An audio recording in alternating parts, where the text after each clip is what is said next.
Hello traders, मेरा नाम है Om, MS in finance and SEBI registered research analyst. आज के इस वीडियो में हम देखेंगे कि हमें कौन सी जो गलतियां हैं जो हमने करी उसे हम कैसे ओवरकम कर सकते हैं, वो रिपीट कैसे ना हो ये भी हम देखेंगे।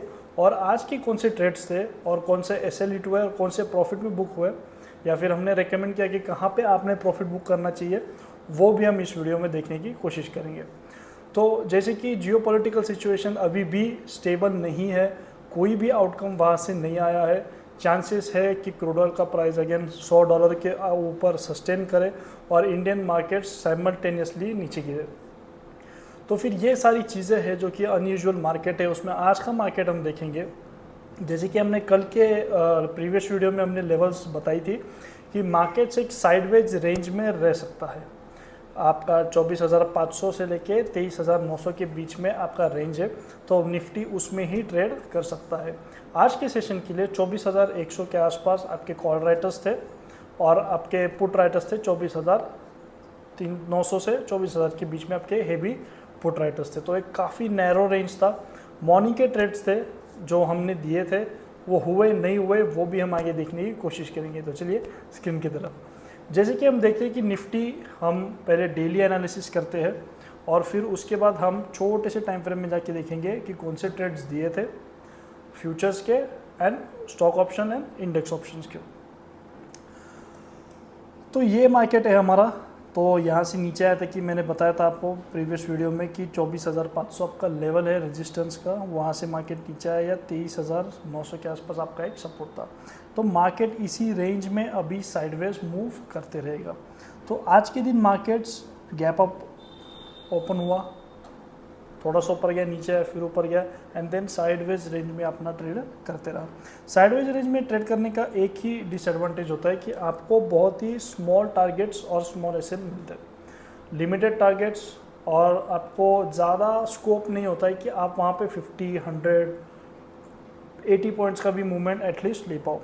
तो ये मूवमेंट हमारा नहीं रहेगा कल के दिन के लिए। मार्केट अगर कोई न्यूज़ नहीं आती है, क्योंकि मार्केट साइडवेज है, तो कल के लिए भी मार्केट हमें 24,200 के ऊपर ही सस्टेन करना चाहिए।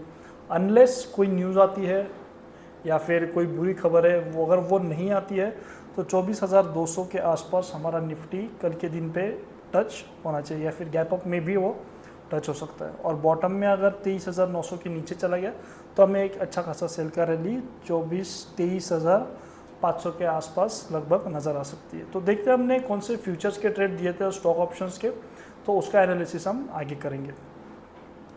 तो जैसे स्टॉक फ्यूचर्स में हमने दिया था, TCS दिया था 2455 पे बाय था हमारा, 2461 का पहला टारगेट था, 2470 का सेकेंड टारगेट था। तो ये हमने कॉल दिया था। इस कॉल की खासियत है कि हमने ये कॉल दिया था 12:10 पे और ये एग्जीक्यूट हुआ है आपका 2 घंटे बाद 2:30 पे। तो कभी कभार आपका वेटिंग काफ़ी बढ़ जाता है जब भी आप फ्यूचर्स में ट्रेड करते हो, लेकिन आपको डरने की ज़रूरत नहीं होती वहाँ पे। रीज़न कि आप फ्यूचर्स में ट्रेड कर रहे हो, वहाँ पे टाइम डिके आपका होता नहीं है।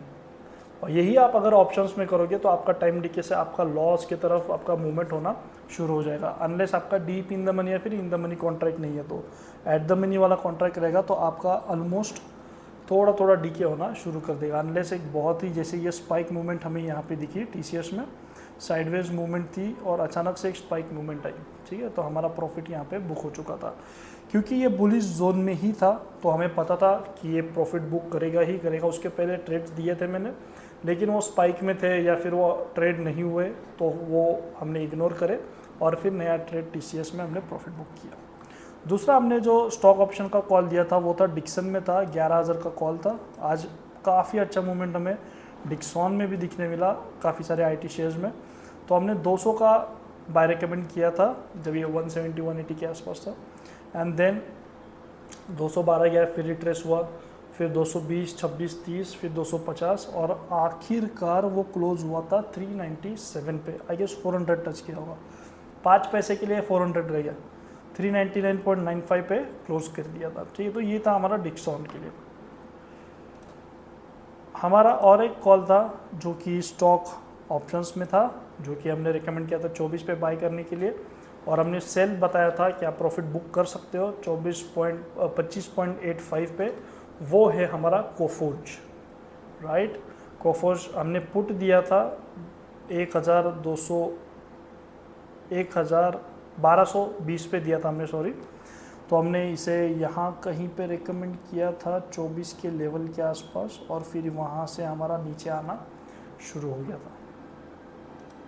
निफ्टी का जो ट्रेड हमने लिया था, तो आज स्टॉक ऑप्शंस के सारे ट्रेड हुए, इंडेक्स के सारे फ्यूचर्स के सारे ट्रेड हुए, लेकिन इंडेक्स में हमें 40 पॉइंट्स का एसएल बुक करना पड़ा, क्योंकि थोड़ा सा यूनि डायरेक्शनल मूवमेंट नहीं था, साइडवेज मूवमेंट था। तो हमें एक ये मूवमेंट हमारा मिस हो गया, और एक 2 सेलिंग का मूवमेंट हमारा मिस हो गया। तो आप ट्रेडिंग के जर्नी में होते हो, तो आपको ये सारी चीज़ें पता होती है कि आपका एसएल हिट होता है। तो इसमें हुआ था कि 40 पॉइंट का एसएल था, तो 40 पॉइंट, क्योंकि मुझे लगा था कि यहाँ पे ट्रेड नहीं होगा आगे, तो 40 पॉइंट से 20 पॉइंट तक हमने एसएल ट्रेल कर लिया था।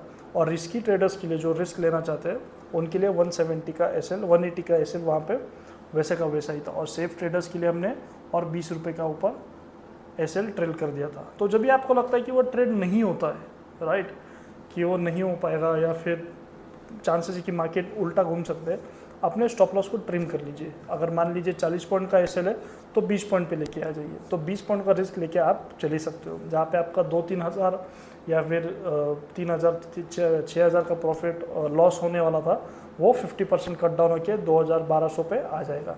फिर भी ये सस्टेनेबल है और एक गुड ट्रेडर का निशानी है।